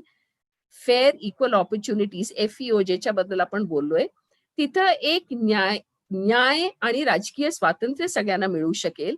आणि दोन गोष्टी जे मला वाटतं आजच्या काळात रॉल्सच्या सगळ्या मांडणीमध्ये महत्वाचे आहेत, विशेषतः करोनाच्या पार्श्वभूमीवर जे हेल्थ केअर सिस्टम्स बद्दल आपल्याला जागतिक पातळीवर प्रश्न उद्भवताना दिसतात. हा मुद्दा रॉल्समध्ये त्यांनी प्रॉपर्टी ओनिंग डेमोक्रेसीमध्ये म्हटलेला आहे की सार्वत्रिक शिक्षण आणि सार्वत्रिक आरोग्य सेवा ह्याला ही लोकशाही प्राधान्य देणार आहे. मला असं वाटतं की 1971 मध्ये रॉल्सनी ही एक मोठा न्यायाचा अतिशय उत्तम एक सिद्धांत मांडला आणि त्याच्यात ह्या सगळ्या संकल्पनांचा त्यांनी विचार केला, त्याची अतिशय उत्तम आणि क्रिटिकल मांडणी केली. पण ह्या ग्रंथ लिहिल्यानंतर 33 भाषांमध्ये थिअरी ऑफ जस्टिसचं भाषांतर झालं. जगभर विचारवंत राज्यशास्त्राचे अभ्यासक, समाजशास्त्राचे अभ्यासक, अर्थशास्त्राचे अभ्यासक ह्या सगळ्यांनी रॉल्सच्या थिअरी ऑफ जस्टिसचा प्रचंड अभ्यास केला, त्याच्यावर टीका केली, प्रचंड टीका पण झाली. आणि मी जसं म्हटलं की रॉल्सचं हे संपूर्ण लिखाण जे आहे ते एक सॉक्रेटिक एंडेवर आहे आणि म्हणून त्यांच्यावर झालेल्या टीकेचा अभ्यास करून त्याचं चिंतन करून त्यांनी पुन्हा 20 वर्षांनी एक पुस्तक लिहिलं ज्याला त्यांनी पॉलिटिकल लिबरलिझम राजकीय उदारमतवाद असं टायटल दिलं. आणि आपल्याला असं मी तुम्हाला स्क्रीन शेअरिंग मध्ये दिसतंय की त्याच्यात त्यांनी मान्य केलं की मी जे कदाचित न्यायाबद्दल लिहिलं ते थोडंसं आदर्शवादी होतं आणि खरंच सगळी माणसं एकत्र येऊन न्यायाबद्दलची इतक्या 100% सहमती देऊ शकतील की नाही, लोकांमध्ये वाद नाही का होणार, असं शक्य आहे का, ह्या सगळ्या शक्यतांचा विचार करून त्यांनी स्वतः मान्य केलं की मी जे काही न्यायाबाबतीत मांडलेलं होतं ते कदाचित थोडंसं आदर्शवादी असेल आणि मी माझ्या लिखाणामध्ये 2-3 गोष्टी बदलू इच्छितो, पण न्याय असायला पाहिजे, सर्व सामाजिक संस्थांचा आणि समाजाचा पाया न्यायच असायला पाहिजे, याबद्दलचा विचार ते कुठंच सोडत नाहीयेत. पण थोडीशी प्रॅक्टिकॅलिटी ज्याला आपण म्हणतो, पॉसिबिलिटीज, हस्तक्षेप प्रॅक्टिकली करता येऊ शकतील अशा ज्या शक्यता आहेत ते त्यांनी वाढवल्या आणि त्याच्यात त्यांनी मान्य केलं की democratic societies are plural societies.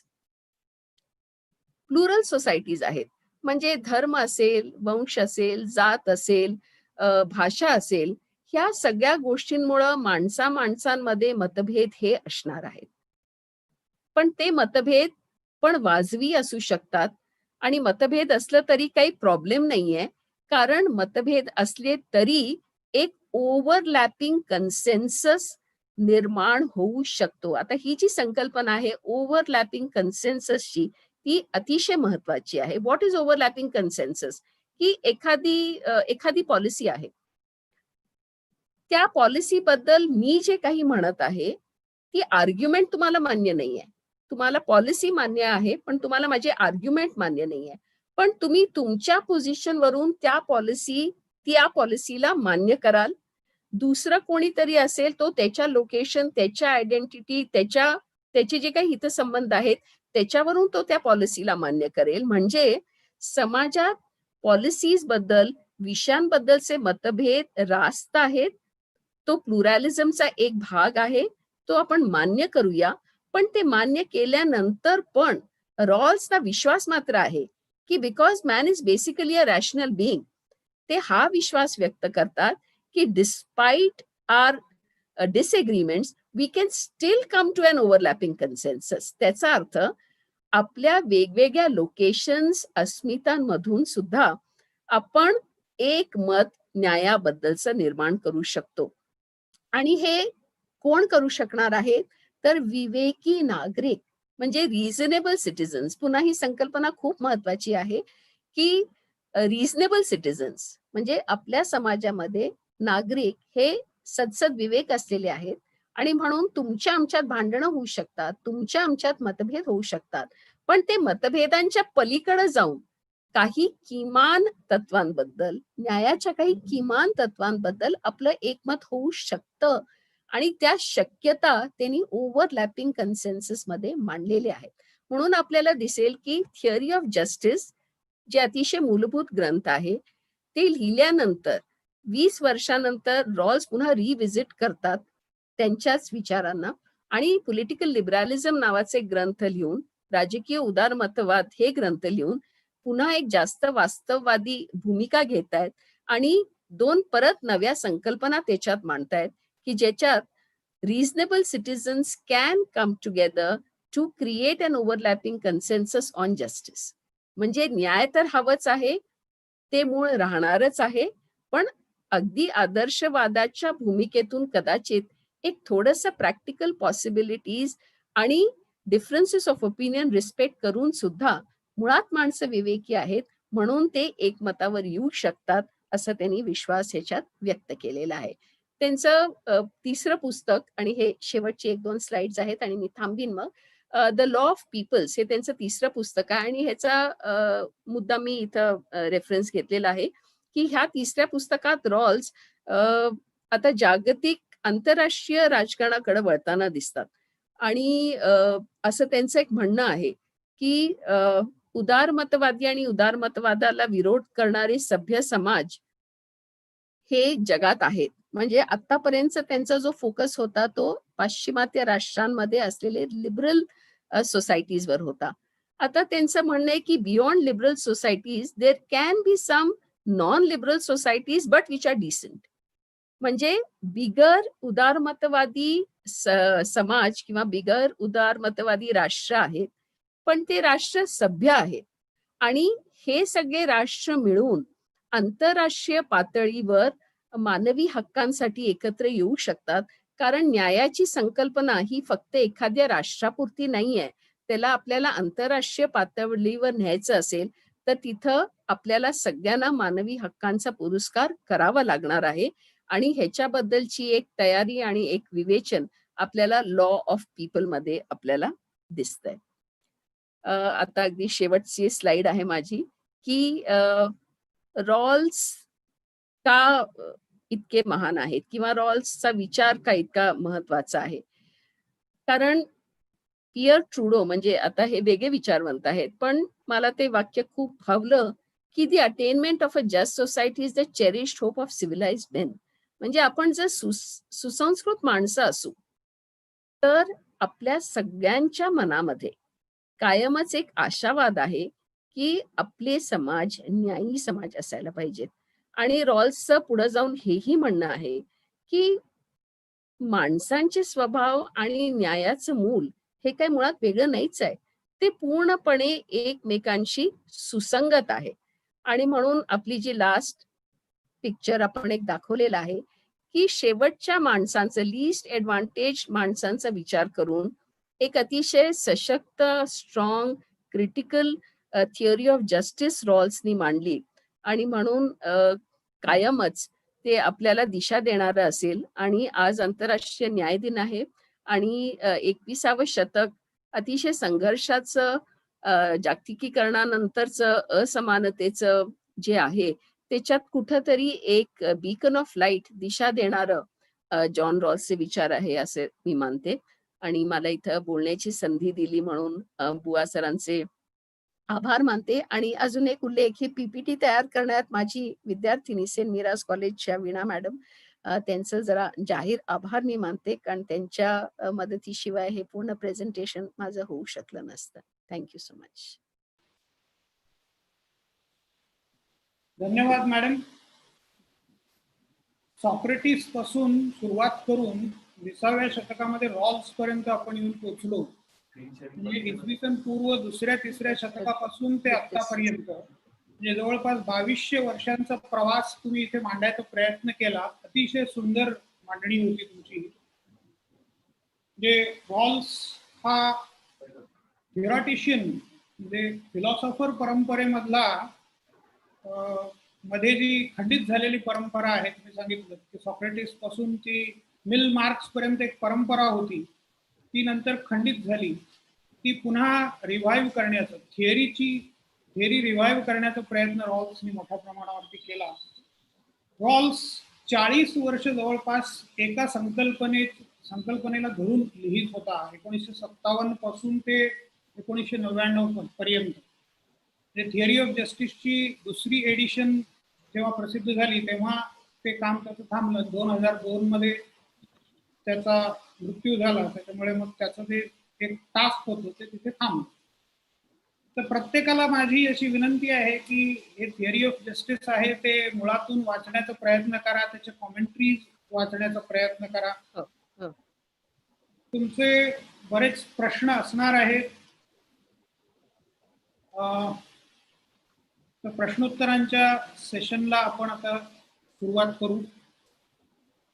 मी प्राध्यापक हरेश खैरनारांना विनंती करतो की त्यांनी प्रश्नोत्तरांचं सेशन सुरू करा. धन्यवाद बुवा सर, मला ही संधी दिल्यामुळे. आत्ताच आपण एक मॅडमचं अत्यंत अप्रतिम अशा पद्धतीची सामाजिक न्यायाची जी जॉन रॉल्सची संकल्पना आहे त्याच्याबद्दल एक अत्यंत सुंदर विवेचन आपण ऐकलं. तर याबद्दल आपले काही प्रश्न असतील तर ते कृपया आपण चॅट बॉक्स मध्ये मांडावे, म्हणजे मग मी ते वाचून त्या संदर्भामध्ये मॅडम कडून उत्तर घेऊ शकतो. तर कोणाला काही प्रश्न असतील तर कृपया आपले सर्व प्रश्न हे चॅट बॉक्स मध्ये मांडण्याची मी विनंती करतो.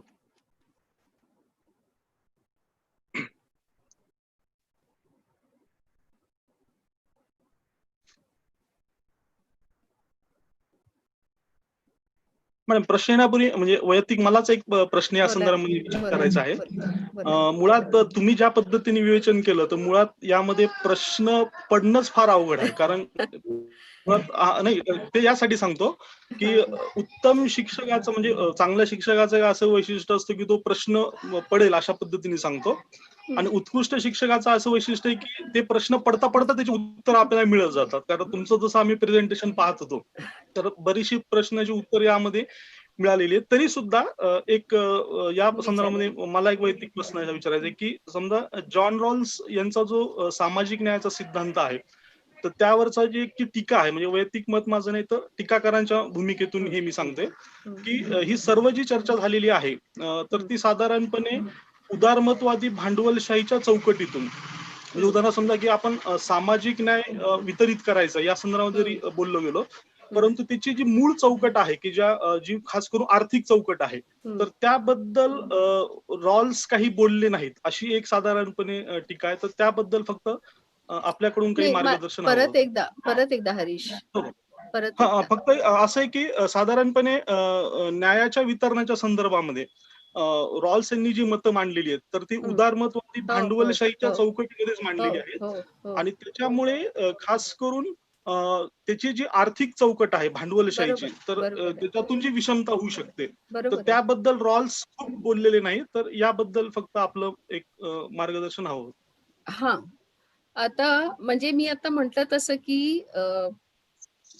थिअरी ऑफ जस्टिस हे विकसित राष्ट्रांसाठीच आहे. म्हणजे ही त्यांच्यावर पण टीका केली गेली होती की त्यांनी जे काही लिहिलेलं आहे ते प्रामुख्याने पश्चिमेकडच्या राष्ट्रांचे वेस्टर्न कंट्रीजचे मॉडेल्स डोळ्यासमोर ठेवून केलेली आहे जास्त करून.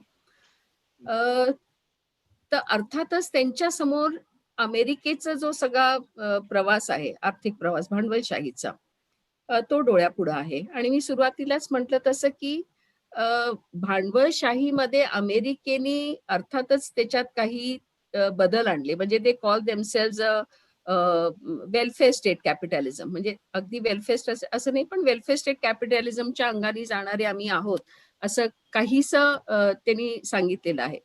आता रॉल्सचं असं म्हणणं आहे की मुळात भांडवलशाही ही शोषण करणारी आहे.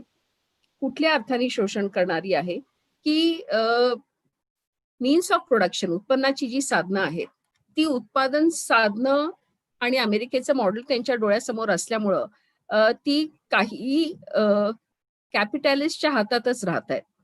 आणि त्याला मी आता म्हटलं तसं ट्रिकल डाऊन इफेक्ट जो आहे तो होत नाहीये.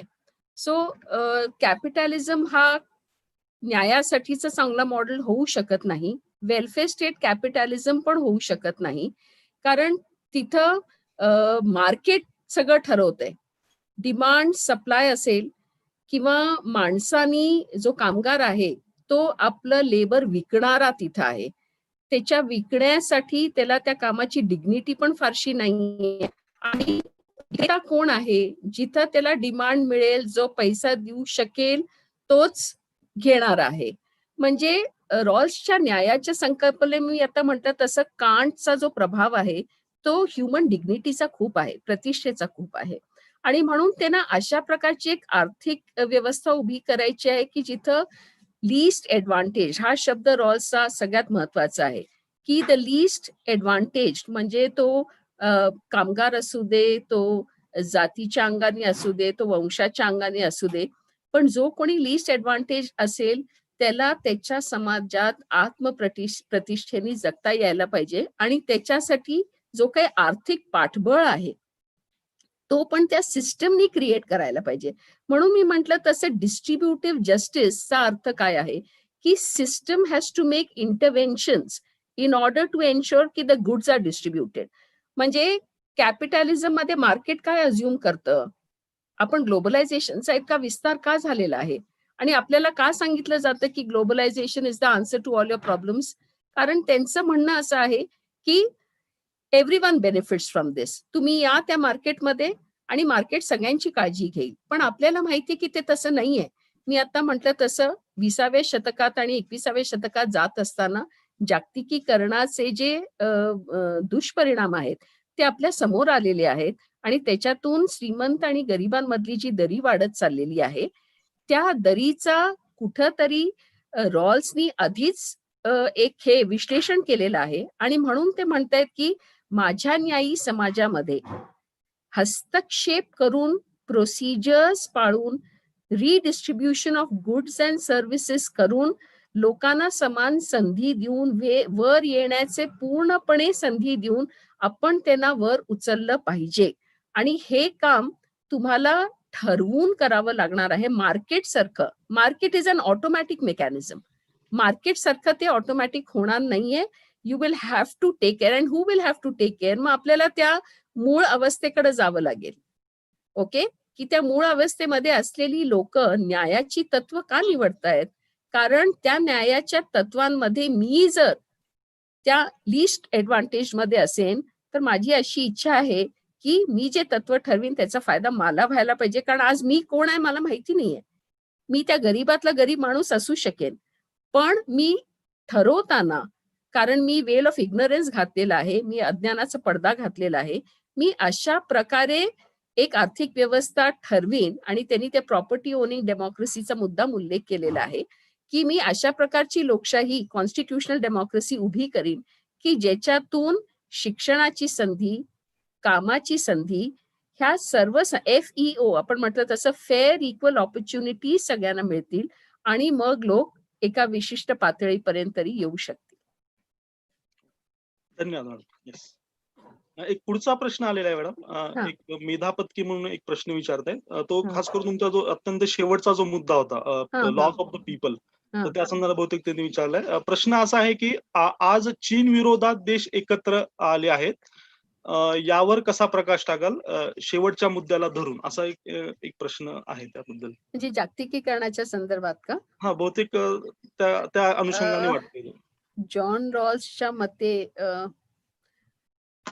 ओके, मला वाटतं खूपसा त्याला असं रेलेव्हन्स मला वाटत नाहीये की आपण जे आज इकॉनॉमिक सँक्शन्स चीनच्या अगेन्स्ट भारताने केलेले आहेत.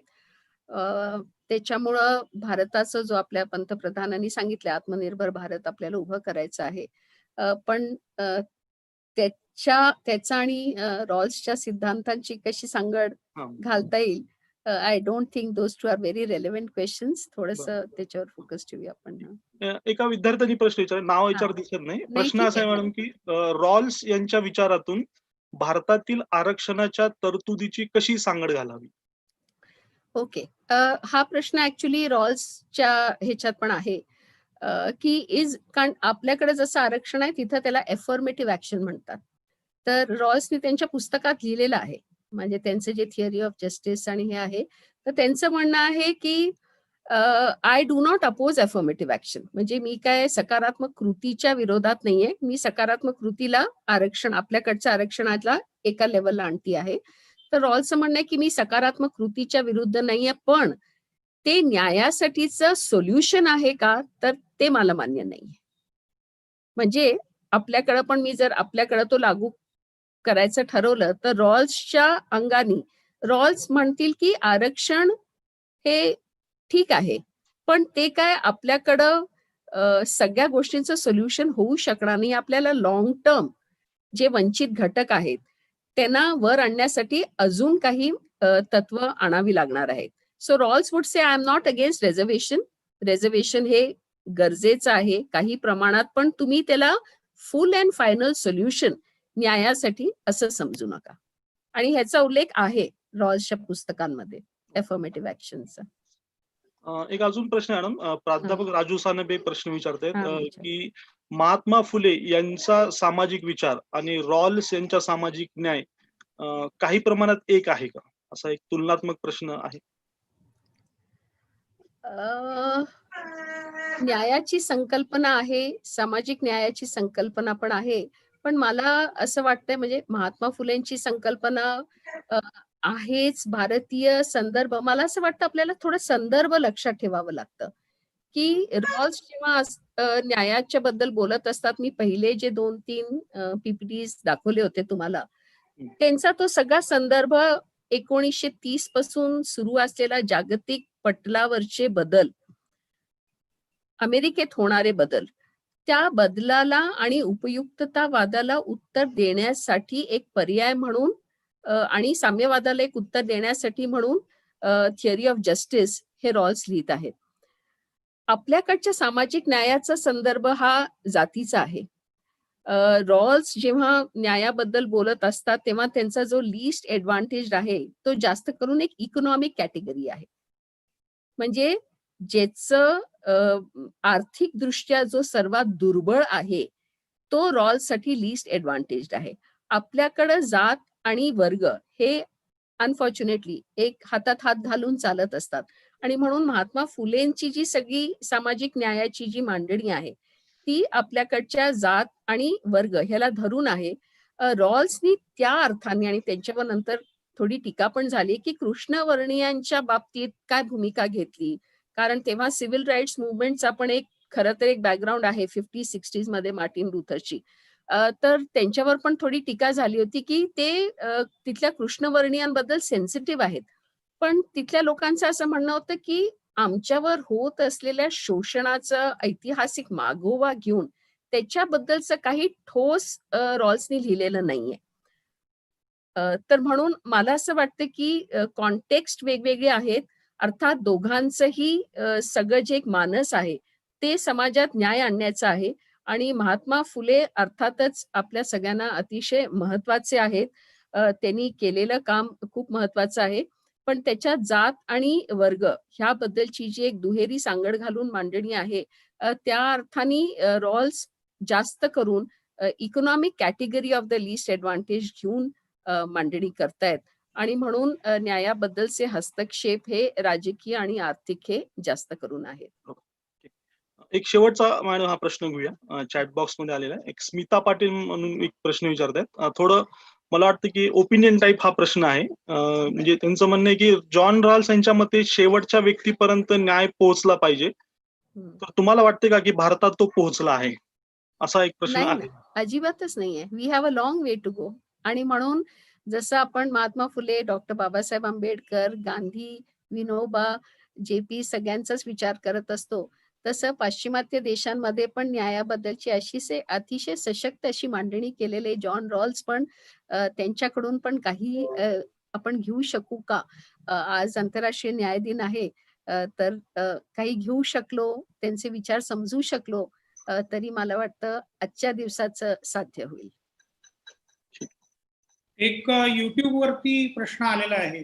ओके. हां. माणूस हा विचारी, विवेकी आहे, हे गृहीतकच मुळात आदर्शवादी नाही का? आहे ना, आहे ना. आणखीन आहे एक आणि ती जी टीका झाली रॉल्सवर 71 मध्ये त्यांचं पुस्तक आल्यावर ही पहिली टीका आहे. आणि तीच टीका आहे, की सर्व माणसं अशी विवेकी आणि विचारी वागतील का? कारण तसं नाही होणार आहे. आणि म्हणून मी माझ्या नंतरच्या पॉलिटिकल लिबरलिझममध्ये जो मुद्दा मांडला, की रॉल्सला स्वतःला पण हे जाणवलं, की कदाचित आपण सगळी जबाबदारी ह्या विवेकी माणसांवर टाकलेली आहे न्याय आणायची. आणि ते कदाचित त्या अर्थाने पूर्ण होऊ शकणार नाही. पण पुन्हा म्हणजे मला रॉल्सचं एक वेगळ्या ह्यानी महत्त्व वाटतं, की ते जरी म्हणतात, की आपल्यामध्ये भांडण होऊ दे, आपल्यामध्ये डिसएग्रीमेंट्स होऊ देत, तरी पण आपण एका लेव्हलला विचार करू आणि एक एक मत आणायचा प्रयत्न करू. म्हणजे हा जो त्यांचा विश्वास आहे ना, की माणसाच्या रॅशनॅलिटीवर तो खरंच महत्वाचा आहे, की ते म्हणतात नाही म्हणजे 1993 मध्ये पॉलिटिकल लिबरलिझममध्ये जास्त रिअलिझम आहे आणि प्लुरॅलिझममध्ये डिफरन्सेस आणि कॉन्फ्लिक्ट्स होणार. माणसं दरवेळेला विवेकी वागतील असं नाही हेही ते मान्य करतात.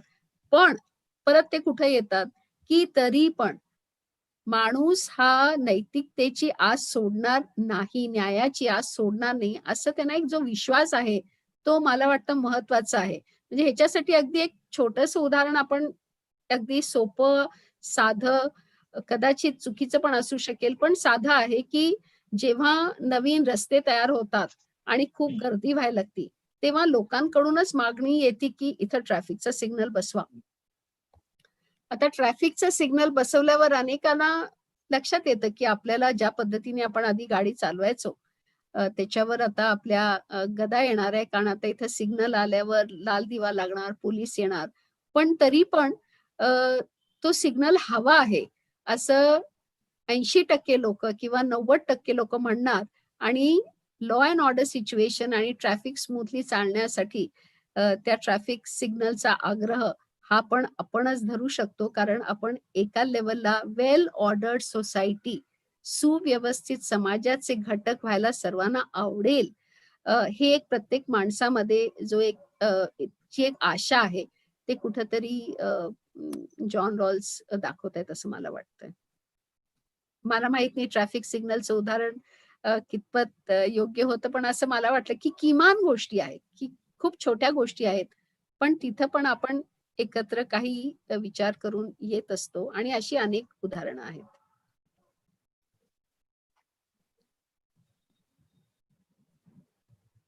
ठीक आहे. सर मग आपण आभार प्रदर्शनाचा घेऊ आता कार्यक्रम. बुवा सर? हो, त्याच्या आधी एक 2 मिनिट फक्त हो सर. हो. उल्लेख करायचे आहे. हं. आभार प्रदर्शन सर तर करतीलच, पण मला ते राज्यशास्त्राच्या दृष्टीने जसं शिकायला मिळालं, नवीन गोष्टी बऱ्याच ऐकायला मिळाल्या, तसं टेक्नॉलॉजीच्या दृष्टीने पण पुष्कळ काही शिकायला मिळालं आणि त्याच्यामध्ये महत्वाचं कॉन्ट्रीब्युशन ज्यांचं आहे त्या 2 व्यक्ती त्यांचा उल्लेख करतो आणि मग मी थांबतो. मुरबाड जवळ शिवळे नावाचं एक छोटंसं गाव आहे. तिथे शिवळ्याचं गोटीराम बापू एक्झॅक्ट नाव आता मला सांगता येणार नाही, पण शिवळे कॉलेज असं आम्ही त्याला म्हणतो. त्या कॉलेजचे वाघ सर आमचे मुंबई विद्यापीठ राज्यशास्त्र परिषदेचे अध्यक्ष आहेत आणि महाराष्ट्र राज्यशास्त्र परिषदेमध्ये पण कार्यरत आहेत. तर त्यांनी मला टेक्निकल गायडन्स करण्यासाठी हेमांगी तळेले नावाच्या त्यांच्याकडे ज्या कॉम्प्युटर सायन्समध्ये प्राध्यापिका आहे त्यांचा रेफरन्स दिला आणि त्यांनी 2-2 तास बसून मला सगळ्या गोष्टी समजावून सांगितल्या आणि मला पूर्णपणे समजेतोपर्यंत त्या शांतपणे सगळं सांगत राहत होत्या. तर या दोघांचेही विशेष आभार मानतो आणि मी हरेश खैरनार सरांना सांगतो की त्यांनी आपलं आभार प्रदर्शनाचं काम सुरू करावं. धन्यवाद सर. म्हणजे खूप दिवसानंतर काही का असेल पण एक बोलण्याची संधी मिळाली लॉकडाऊनच्या पिरियड नंतर आणि त्यातल्या त्यात एवढं सुंदर व्याख्यान झाल्यानंतर आभार प्रदर्शन करणं, कारण वक्ते किती ऐकण्यासाठी उत्सुक असतात. आभार प्रदर्शन हा पण एक मुद्दा आहे, कारण मॅडमनी ज्या पद्धतीने हे सगळं मांडलं तरी एक 2 ते 3 मिनिटांमध्ये हे सगळं आभार प्रदर्शन करण्याचा मी प्रयत्न करतो.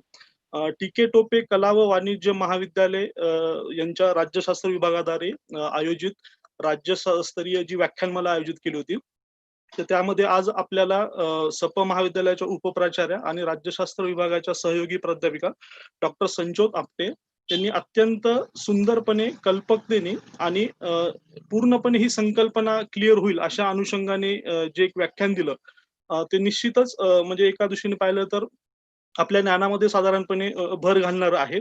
एकंदरीत मी ज्यावेळेस माझ्या विद्यार्थी दशेचा विचार करतो, म्हणजे अजूनही आम्ही विद्यार्थी आहोतच, पण ज्यावेळेस खऱ्या अर्थाने विद्यार्थी होतो, तर 2 गोष्टींनी ज्या आम्हाला अत्यंत किचकट वाटत होत्या, त्या म्हणजे एकतर जॉर्ज सबाइन यांचं जे हिस्ट्री ऑफ पॉलिटिकल थिअरी हे पुस्तक वाचणं आणि दुसरं म्हणजे जॉन रॉल्सचा विचार समजून घेणं.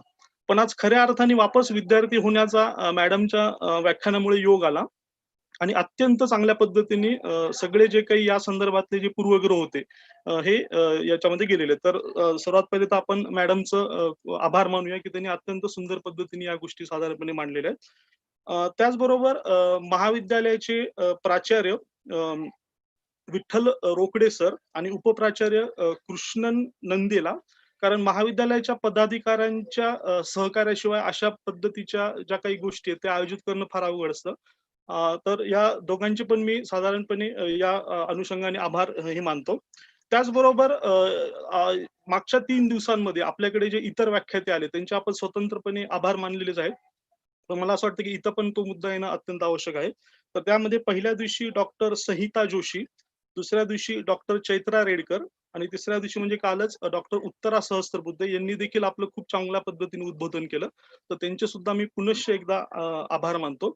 त्याचबरोबर या दरम्यानच्या याच्यामध्ये काही प्राध्यापकांनी देखील एक वेगळ्या पद्धतीचं सहकार्य याच्यामध्ये दिलेलं आहे. त्यामध्ये खास करून प्राध्यापक आरती खातू, प्राध्यापक पराग पाटील, नाशिकमधले आमचे सहकारी डॉक्टर प्रशांत देशपांडे आणि प्राध्यापक ज्ञानेश्वर सुपलेकर. तर यांचं सुद्धा मी महाविद्यालयाच्या वतीने आणि या व्याख्यानमालेच्या वतीने आभार हे त्याच्यामध्ये साधारणपणे मानतो. आणि ज्यांनी आता शुभ्रा सरांनी आता ज्यांचा उल्लेख केला ते वाघ सर आणि हेमांगी तळेले, ते जरी कदाचित या वेबिनारच्या ज्यामध्ये नसतील, पण एक अप्रत्यक्ष पद्धतीने हे सगळं तांत्रिकदृष्ट्या व्यवस्थित होण्यामध्ये त्यांची मला असं वाटतं की महत्वाची भूमिका ही राहिलेली. तर त्यांचे सुद्धा मी आभार मानतो.